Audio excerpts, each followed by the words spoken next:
ನಾವು ಬೆಂಗಳೂರು ಇರುವಂಥ ಎಂಟೈರ್ ಬೆಂಗಳೂರಲ್ಲಿ ಎಲ್ಲ ರಸ್ತೆಗಳಲ್ಲೂ ಕೂಡ ನಾವು ಫುಟ್ಪಾತ್ ಶಾಪಿಂಗನ್ನ ಮಾರೋಂಥದ್ದನ್ನ ನಿಲ್ಲಿಸಬೇಕು ಅನ್ನೋದು ಒಂದು ತೀರ್ಮಾನವನ್ನು ಮಾಡಿದ್ದೇವೆ.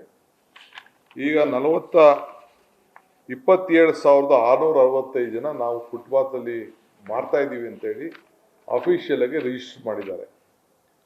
ನಾವು ಎಲ್ಲರಿಗೂ ಕೂಡ ವಾಹನಗಳು ಕೊಡಲಿಕ್ಕೆ, ತಳ್ಳೋ ವಾಹನಗಳನ್ನು ಕೊಡಲಿಕ್ಕೆ ರೆಡಿ ಇದ್ದೀವಿ. ಅವರು ಬರಬೇಕು, ಕೆಲವು ಜಾಗಗಳನ್ನ ನೋಟಿಫೈ ಮಾಡ್ತೀವಿ, ಇಂಥ ಜಾಗದಲ್ಲಿ ಮಾತ್ರ ನೀವು ಫುಟ್ಪಾತಲ್ಲಿ ವಾಹನ ಇಟ್ಕೊಂಡು ನೀವು ಮಾರಬೇಕು ಅನ್ನೋದನ್ನು ನಾವು ನೋಟಿಫೈ ಮಾಡ್ತೀವಿ. ಅಂಥ ಜಾಗದಲ್ಲಿ ಮಾತ್ರ ಅವರು ಮಾರಬೇಕು. ಸಾಯಂಕಾಲ ಗಾಡಿ ತಳ್ಕೊಂಡು ಹೋಗ್ಬೇಕು. ಎಲೆಕ್ಟ್ರಿಕ್ ವೆಹಿಕಲ್ ಆಗಿರ್ಬೋದು, ತಳ್ಳೋ ವೆಹಿಕಲ್ ಆಗಿರ್ಬೋದು, 4 ಥರ ಗಾಡಿಗಳನ್ನ ನಾವು ಈಗಾಗಲೇ ಡಿಸೈನ್ ಮಾಡಿದ್ದೀವಿ. ಈಗಾಗಲೇ ಸುಮಾರು 3,755 ಜನ ನಮಗೆ ವಾಹನ ಕೊಡಿ ಅಂತೇಳಿ ಅವರು ನಮ್ಗಂತ ರಿಜಿಸ್ಟ್ರೇಷನ್ ಮಾಡ್ಕೊಂಡಿದ್ದಾರೆ. 4 ಥರ ಗಾಡಿಗಳಿಗೆ ಈಗಾಗಲೇ ನಾವು ಟೆಂಡರ್ ಕರೆದಿದ್ದೇವೆ. ಸದ್ಯದಲ್ಲಿ ನಾವು ಫೈನಲೈಸ್ ಮಾಡ್ತಾ ಇದ್ದೀವಿ. ಈಗೂ ಕೂಡ ನಾನು ಎಚ್ಚರಿಕೆಯ ಗಂಟೆಯನ್ನು ಹೇಳ್ತಾ ಇದ್ದೀನಿ, ಎಲ್ಲ ಶಾಸಕರಿಗೂ ತಿಳಿಸಿದ್ದೇನೆ.